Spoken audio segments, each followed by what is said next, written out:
देवी सर्वभूतेषु शक्तिरूपेण संस्थिता मातृरूपेण संस्थिता नमस्तस्यै नमस्तस्यै नमस्तस्यै नमो नमः। आर्यावर्तायै च विद्महे रत्नगर्भान्तरस्थिताय धीमहि तन्नो भरतखण्ड प्रचोदयात्। अस्मत्पुण्यधरित्री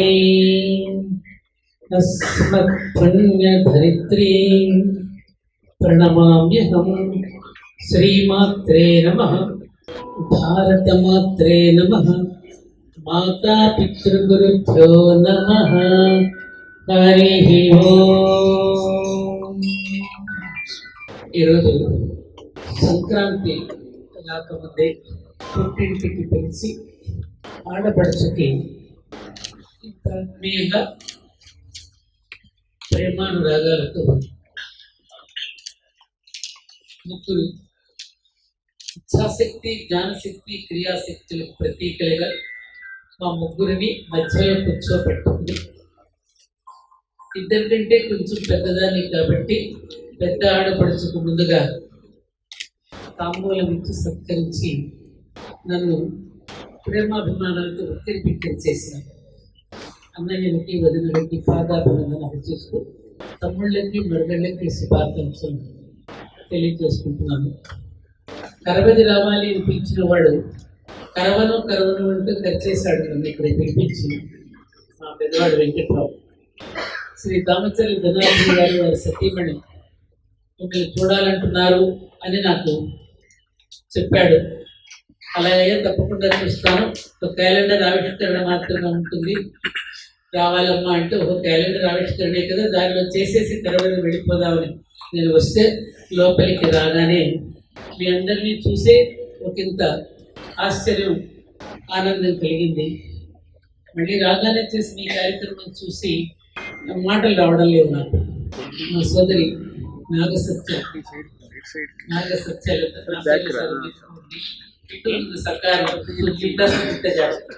సుచిత్ర గారు, చిత్రంగా కలిసాం మనందరం.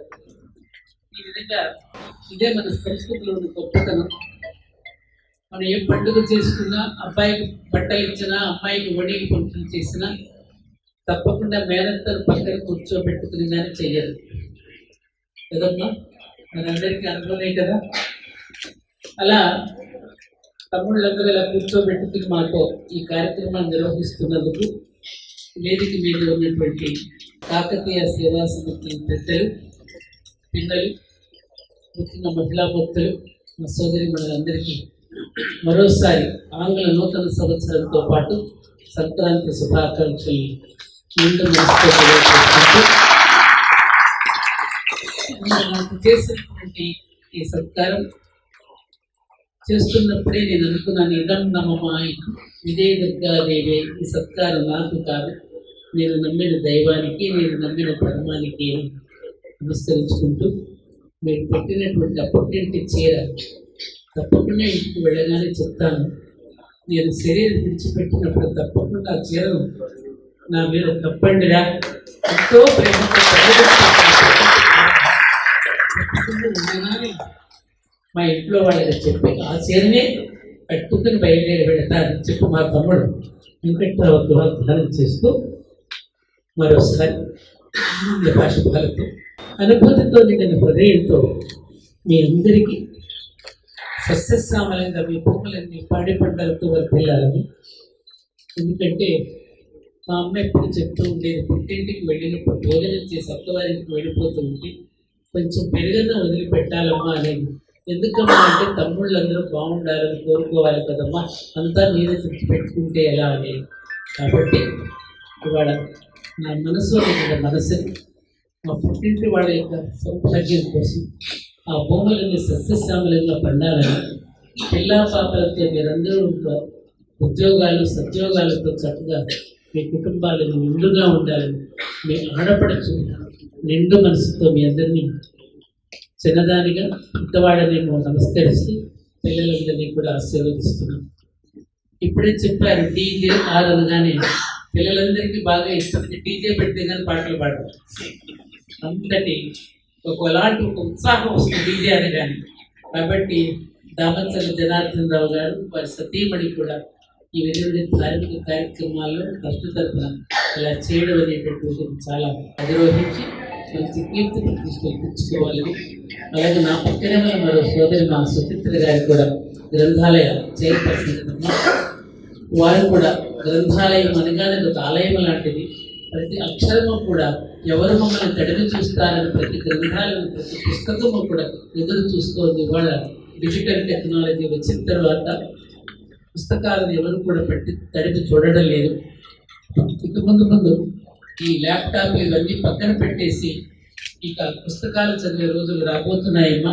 మీ యొక్క ఆధ్వర్యంలో మరీ గ్రంథాలయం ఆ సంస్కృతి మళ్ళీ ముందుకు వెళ్ళాలని కోరుకుంటూ మీకు నా శుభాకాంక్షలు. తమ్ముళ్ళు నాకు ఒక ఒంగోలు ఆవును ప్రజెంట్ చేస్తారని ఎప్పుడు అడిగితే అమ్మవారి 25 సంవత్సరాల సందర్భంలో 25వ వార్షికోత్సవాన్ని అడుగులన్నీ గాలించి ఒక ఒంగోలు ఆవు దూడను తెచ్చిపెట్టాడు నా కోటేశ్వరరావు. అది ఇప్పటికీ కూడా పెరిగి పెద్దదై చాలా పెద్దదైపోయి అది తమాషా ఏమిటంటే గర్భం దాల్చలేదు. అప్పుడు నాకు తెలిసింది ఏమిటంటే గర్భం ఎందుకు దాల్చలేదు అంటే దాని పేరు నేను ఆనాడు సర్వమంగళాదేవి అని పేరు పెట్టాను. అమ్మవారిని సర్వమంగళాదేవి కూడా గర్భం దాల్చలేదు. ఎందుకంటే తన కుమారుడైన గణపతికి కుమారస్వామికి ఆమె పాలివ్వలేదు. అందుకని అరుణాచలంలో అమ్మవారి పేరు అపీత కుచాంబిక, పాలు ఇవ్వనటువంటి కుచములు కలది అని అర్థం.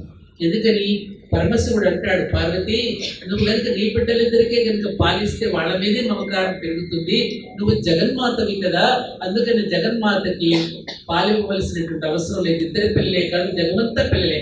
అదే జగన్మాతగా ఆ సర్వమంగళాదేవిగా నాకు ఇచ్చినటువంటి మా కోటేశ్వరరావు గారు నేను ఏమి ఇవ్వగలను? మా ఇద్దరు సోదరీమణులు చక్కని మాట ఇద్దరు ఒక ఎసెన్స్ చెప్పేశారు. కలిసి ఉంటే కలదు సుఖం. భావోద్వేగాలకు గురి కాకుండా రకరకాల అభిప్రాయాలతో సమాజం ఉంటుంది. Every human being is mobile power house, uniquely programme, super computerised.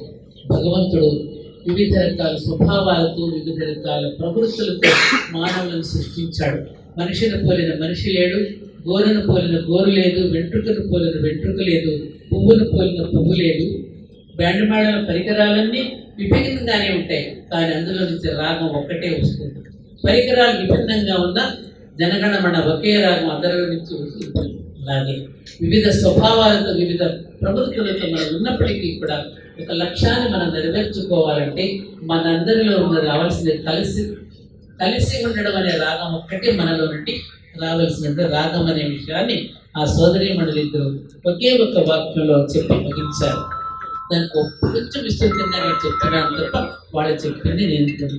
అలాగే ఒక కార్యక్రమాన్ని మనం నిర్వహిస్తూ ఉన్నప్పుడు పరిహసించే వాళ్ళు ఉంటారు, నిందించే వాళ్ళు ఉంటారు, విమర్శించే వాళ్ళు ఉంటారు. పైగా ఇది కలియుగం. నిందించడంలోనే ఎక్కువగా ఆనందపడతారు, అభినందించడంలో ఆనందపడరు. మనం నిందించడం అనే స్థితి నుండి అభినందించడం అనే స్థితికి వెళ్ళాలి.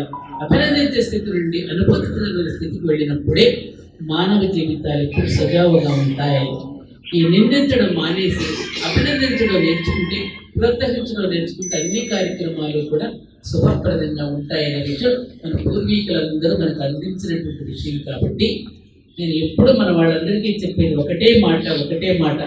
ఎప్పుడు వెంకట్రావు గారితో నేను ఇదే మాట చెప్తాను, నాన్న నేను కోరుకునేది ఏంటంటే మీ నుండి ఇప్పుడు మనందరం ఇక్కడ కూర్చున్నాము అంటే ఇదేమిటిది? ఇది ఒక మంచి విత్తనాన్ని, ఒక మంచి మేలైనటువంటి జాతి విత్తనాన్ని, ఒక ఒంగోలు జాతి విత్తనాన్ని కాపాడుకోవడం అంటే ఎలాంటిదో మన ఈ విత్తనాన్ని కూడా కాపాడుకోవడానికి కావలసిన ప్రయత్నం చేయడమే ఈ సంఘం యొక్క గోల్. అదే ఒకటే గోల్, అదే ఒంగోలు. స్ఫూర్తిదాయకంగా పరిపాలించిన ముసులూరు ప్రోలయ కాపాయ నాయక వంశానికి చెందిన వాళ్ళని కాబట్టి మనం ఆ దిశగా మనం పయనించాలని చెప్పి, అలాగే రాజా వాసిరెడ్డి వెంకటాద్రి నాయుడు గారు కృష్ణా, గుంటూరు, ప్రకాశం జిల్లాలను పరిపాలించి బ్రిటిష్ వాళ్ళని కూడా గడగడలాడించినటువంటి గొప్ప నాయుడు రాజా వాసిరెడ్డి వెంకటాద్రి నాయుడు గారు. ఇలా ఎంతో మంది పేరు. ఆ తర్వాత వచ్చినటువంటి మన ప్రీతమ నాయకుడు ఎవరం కూడా మర్చిపోలేని నాయకుడు నందమూరి ఎన్టీ రామారావు గారు. ఇలా మన రక్తం ఏమిటి, మన డిఎన్ఏ ఏమిటి, మన పద్ధతి ఏమిటి, మన జాతి లక్షణం ఏమిటి, ఆ లక్షణాలను గుర్తు చేసుకుంటూ మనం ఎవరమో నిరూపించడానికి మనం ఏం చేయాలి అంటే మిగతా జాతిని కూడా కిటికని వేలు పెట్టుకుని నడిపించే స్థితిలో నా పుట్టింటి వాళ్ళు ముందుగా ఉండాలని కోరుకునేది ఈ ఆడపడుచు చెప్పేది. మిగతా వారందరినీ కూడా చేయి పెట్టి నడిపించి మేలుకొల్పి తెప్పించగలిగే స్థితిలో మనం ఉన్నాం. తల్లులందరికీ తెలుసు, ముఖ్యంగా మన మహిళా లోకంలో పెరుమత్స సీతమ్మ గారి పేరు మీరు వినే ఉంటారు. చెరుకూరి వారి ఆడపడుచు. ఆమె మహాయోగిని. ఆమె తన నాటిలోనికి వేళ్ళు పొర నుంచి నోట్లో నుంచి వేళ్ళు పెట్టి అమృతాన్ని తీసి అక్కడ పక్కనే కలెక్టర్ గారికి పంచిపెడితే ఆ రోజుల్లో కలెక్టర్ ఆశ్చర్యపోయినట్టు గొప్ప మహాయోగిని. తిరుపతమ్మ తిరునాళ్ళకు వెళ్తున్నాం, ఆ దేవత ఎవరు? అలా ఎంతో మంది పేరంటాళ్లుగా ఉండి ఆలయాలు కట్టించుకున్నటువంటి వాళ్ళు మనలో ఎంతో మంది మహిళామూర్తులు ఉన్నారమ్మా. ఎంతో ప్రతి ఇంట్లోనూ ఒక డొక్కా సీతమ్మ ఉంది మన ఇళ్లలో, ప్రతి ఇంట్లోనూ ఒక డొక్కా సీతమ్మ మన ఇళ్లలో. మీ అందరికీ చెప్పనక్కర్లేదు. అన్నయ్య గారు కూర్చోండి, చిటికలు ఇంటి పెడతారు, అలా పేపర్ చదువుతూ కూర్చోండి. భోజనం చేస్తూ కూడా లేచి వెళ్ళి చేతులు కడుక్కుని తాను తినకుండా ఇంటికి వచ్చిన అతిథులని ఆదరించినటువంటి గొప్ప తల్లులు మన ఇళ్లలో ఎంతమంది లేరము. ప్రతి తల్లి ఒక అన్నపూర్ణ. అలాంటి కల్చర్ నుండి మన రోజు రోజుకి దిగజారిపోవడం అనేటటువంటిది, జారిపోకుండా ఉండడం అనేది కాపాడుకోవాల్సినటువంటి పరిస్థితి మనందరి మీద ఉన్నది.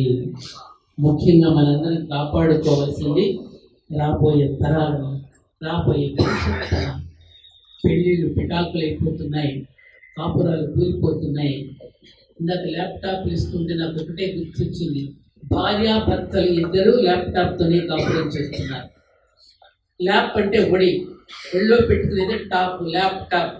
భార్య ఒడిలో భర్త, భర్త ఒడిలో భార్య, ఒకరికొకరు అనురాగం పంచుకోవాల్సిన ఒళ్ళో వాళ్ళ తలకాయలు ఉండాల్సింది ల్యాప్టాప్ నుంచి ఒళ్ళో కూర్చుంటున్నాయి. వాళ్ళకి సంతాన రేపు కలుగుతోంది, కాపురాలు కూలిపోతున్నాయి, పెళ్ళిళ్ళు చేసుకుంటున్నారు, 3 రోజులు ముచ్చటైపోతుంది. కారణం ఏమిటి? దేనికి? డబ్బు వెంట పడుతున్నాం. మనం చేస్తున్న తప్పుల వల్ల ఇతరులు కూడా ఈ దుష్ట సంస్కృతి పాకుతూ ఉంటే మనల్ని తిట్టుకుంటున్నారు. ఇదంతా వాళ్ళ నుంచే వస్తుందని మనం తిట్టుకుంటున్నారు. కాబట్టి మన గొప్పతనంతో పాటు మనలో పెరుగుతున్న అవలక్షణాలను కూడా తుంపివేయవలసిన అవసరం ఉన్నది, కలుపు మొక్కలను ఏరివేయవలసిన అవసరం ఉన్నది. ఆ అవసరం ఎవరి నుంచి ప్రారంభమవుతుంది అంటే నా సోదరీమణుల నుంచే ప్రారంభం కావాలి. ఏమండి, వాళ్ళు రిటర్న్ గిఫ్ట్ ఇస్తున్నారండి, మనం ఇవ్వకపోతే ఏమనుకుంటారు? వాళ్ళు ₹1,00,000 పెట్టి పెళ్లి చేరుకున్నారు, లహంగాలు కుట్టించారు, ఈ డ్రెస్సు ఆ డ్రెస్సు అని ఆ అమ్మాయిని చంపుతున్నారు, పెళ్లి కొడుకుని చంపుతున్నారు. డ్రెస్సులతోనే నిండిపోతున్న కొంపలన్నీ, ఆ చెప్పులతోనూ బూటులతోనూ కొంపలు నిండా గుడ్డలతోనే నిండిపోతుంది. మీరు వాళ్ళు పట్టడం లేదు.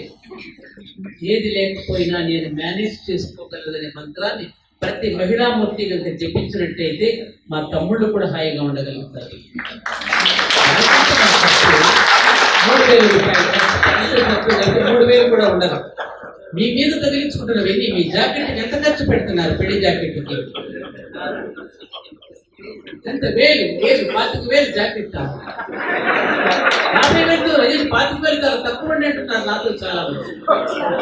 ₹1,00,000 కడుగు చెప్తున్నారు, ₹1,00,000 జాకెట్. ఏమవుతారు పాపం పిల్లవాళ్ళు, పసివాళ్ళు ఏమైపోతారు? వాళ్ళు మరి ఏమైపోతారు? వెళ్ళిపోతారు, క్లబ్ కంటారు, దూరంగా వేసేసుకుంటారు.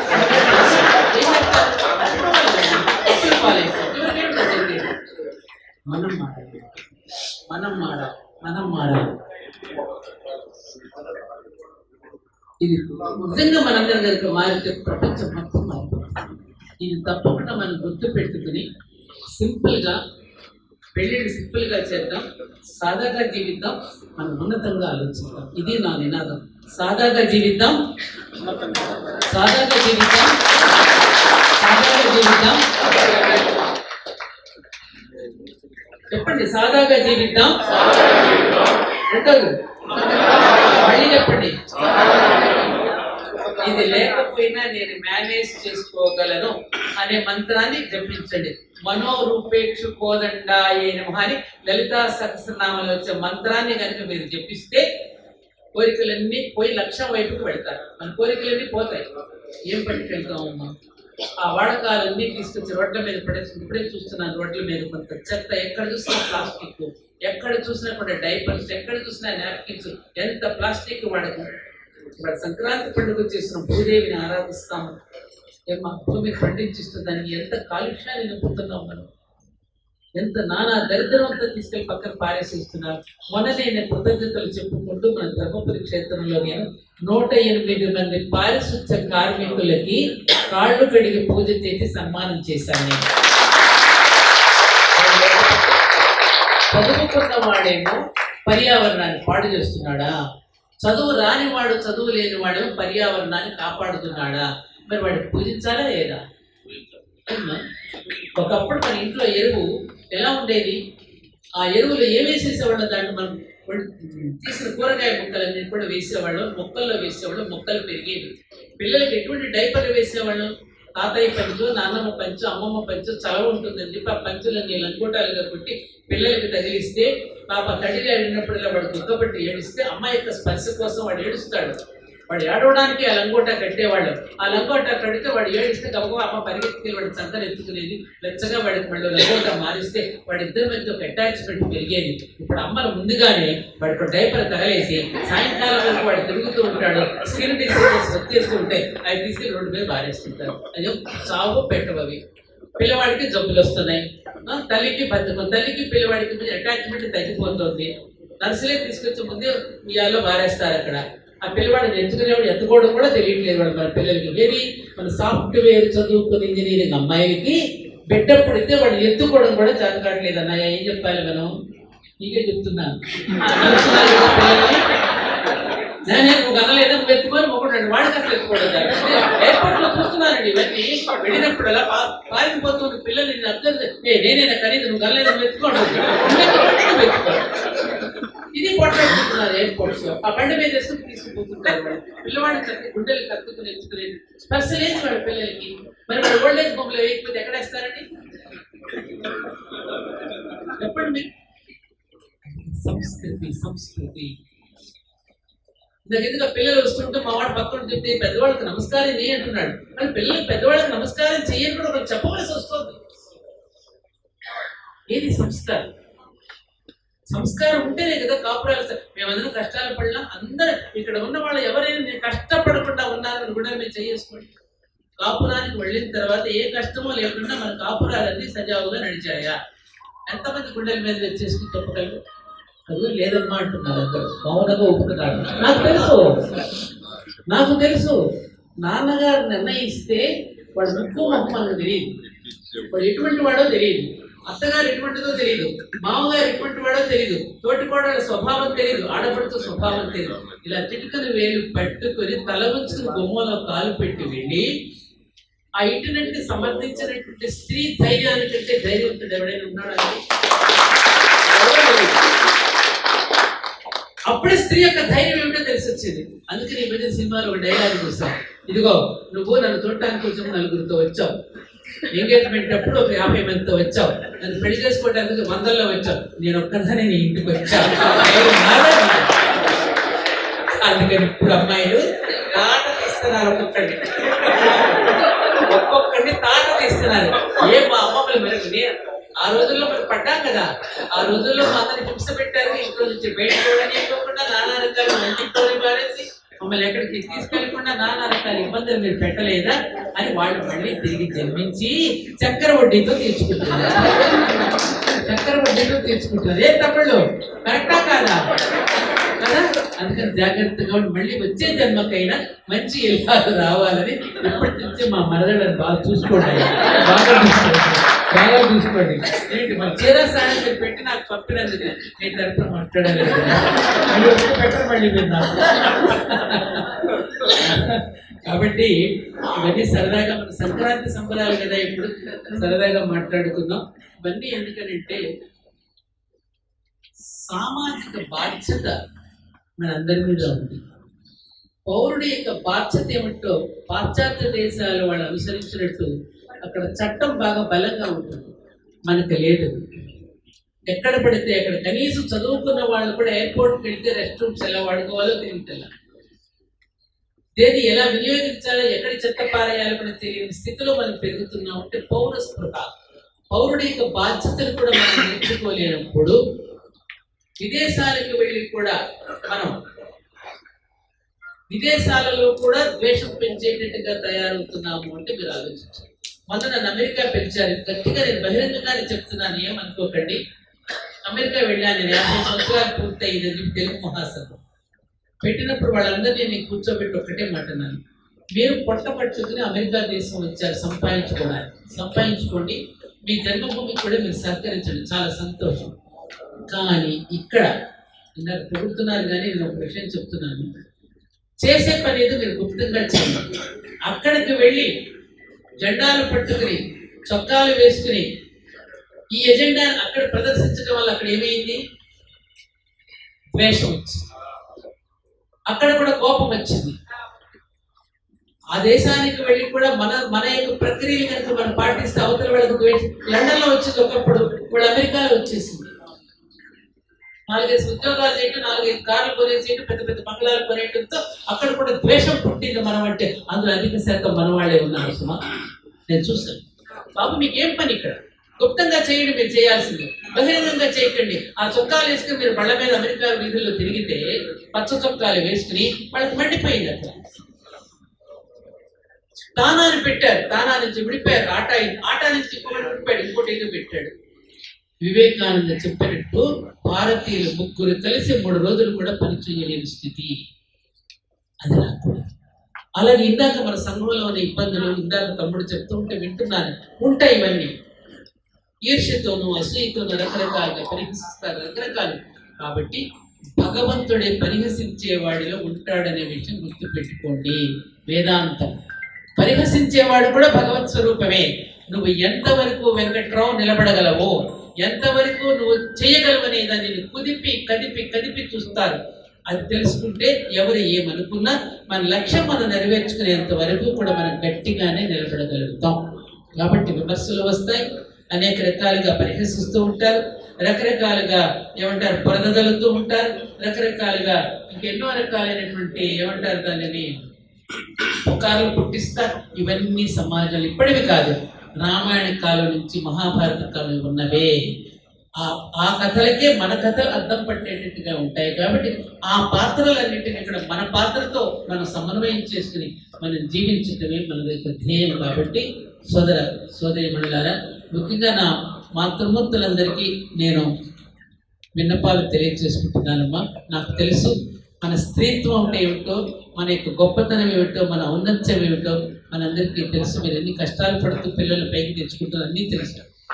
జరుగుతున్న ఆధునిక సమాజంలో ఉన్న పోకడలకి మన పిల్లల్ని కూడా అటువైపు పరిగెత్తనివ్వకుండా కాసేపు వాళ్ళతో కూర్చొని మంచి చెడు మాట్లాడి, ఒక డ్రెస్ వేసుకున్నప్పుడు కానీ, లేకపోతే ఒక ఆహార పదార్థం తినేటప్పుడు కానీ సమాజంలో ఎన్ని కుట్రలు జరుగుతున్నాయో మన మీద అంటే ఒక భారతీయుల మీదే, మన మేధస్సును హరించేయడానికి, మన యొక్క జీవన విధానాన్ని పాడు చేయడానికి రకరకాల కథనాలు పుట్టించి మన హైందవత్వాన్ని కానీ మన భారతీయ తత్వాన్ని కానీ నాశనం చేయడానికి ఒకవైపున ప్రయత్నం చేస్తుంటే, పాశ్చాత్య దేశాల వాళ్ళు మన యొక్క సంప్రదాయాన్ని అనుకరించడానికి మార్గం చూపిస్తున్నారు. కాబట్టి అప్పుడప్పుడు బిడ్డలతో కూర్చొని మాట్లాడండి, వాళ్ళకి మంచి చెడు చెప్పండి.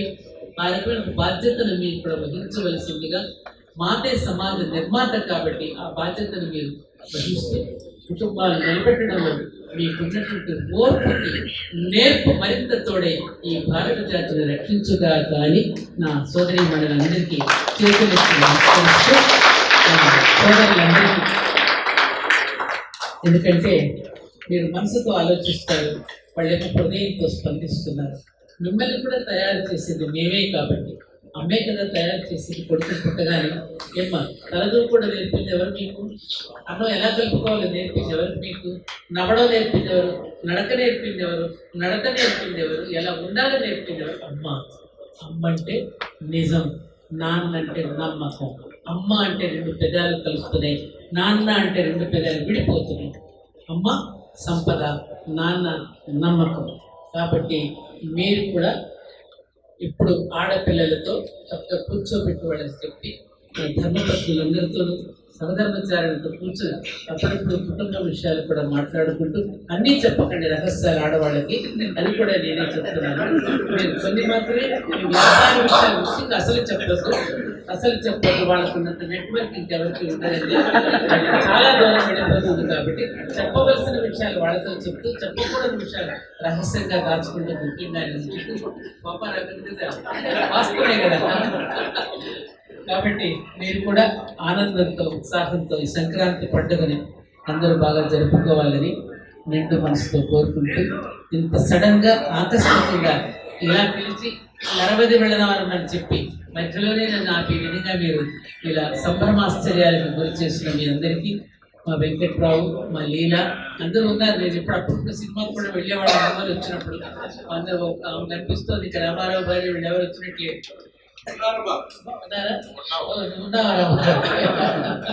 సో అందరికీ మరోసారి చేతులెత్తి నమస్కరిస్తూ పెద్దలకు పాదాలు చేస్తూ సెలవు తీసుకుంటున్నాను.